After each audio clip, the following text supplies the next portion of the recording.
Karibuni sana sana sana tena wakati mwingine tena huu. Wewe kama una changamoto ya matatizo ya pressure, mwenye changamoto ya matatizo ya pressure, umekuwa ukisumbuliwa na tatizo haya kwa muda mrefu. Kitu ambacho leo nataka nikushauri kwa siku ya leo, acha kutumia vyakula vya sukari. Usitumie vyakula vya sukari. Vyakula vya sukari si salama sana kwako. Yaani vyakula vya sukari usipende kuvitumia. Vyakula vya wanga punguza kwa kiasi kikubwa sana. Hivi vitakufanya wewe uweze kuendelea kukaa katika hiyo changamoto ulionayo. Kuweza kukaa katika hiyo hali ya kila wakati hiyo. Tafuta njia ambayo itakuwa ni nzuri kwako, itakusaidia kuweza kuondokana na changamoto hii, lakini usio ulaji wa vyakula vya sukari, vyakula vya wanga. Wengine wanakuambia kwamba ukila vyakula vingine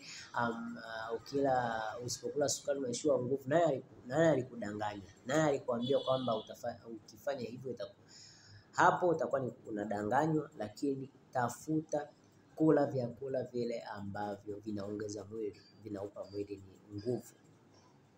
Ambavyo vyakula hivyo mojawapo ni vyakula vya protini. Vyakula vya protini ni salama sana kwako ukivitumia. Salama sana kwako wewe ukivitumia vyakula vya protini mara kwa mara pindi ya ulaji wa vyakula. Lakini kitu kinachotusaidia kitu kingine, kuwa na utaratibu wa kufunga.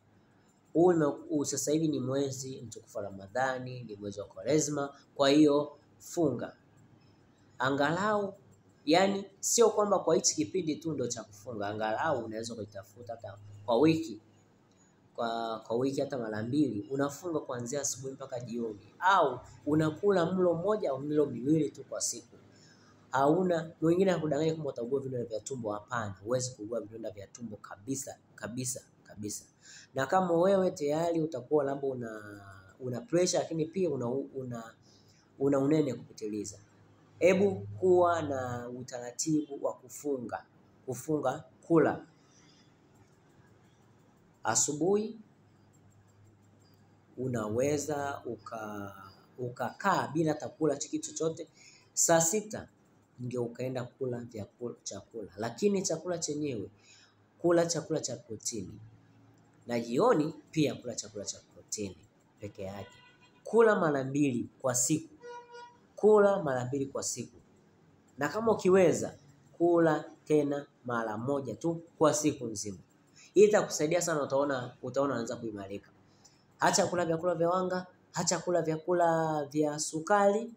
Itakusaidia sana wewe uweze kupona matatizo ulionayo, matatizo ya kiafya ulionayo. Fanya hivyo vitu, utaona faida yake itakavyokuwa, utaona itakavyokusaidia.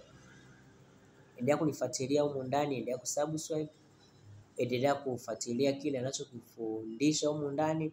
Bonyeza alama ya kengele ili kuendelea kupata vitu mbalimbali ninavyoendelea kufundisha humu ndani. Bonyeza like pale ili kuendelea kuwa katika channel hii. Asante sana.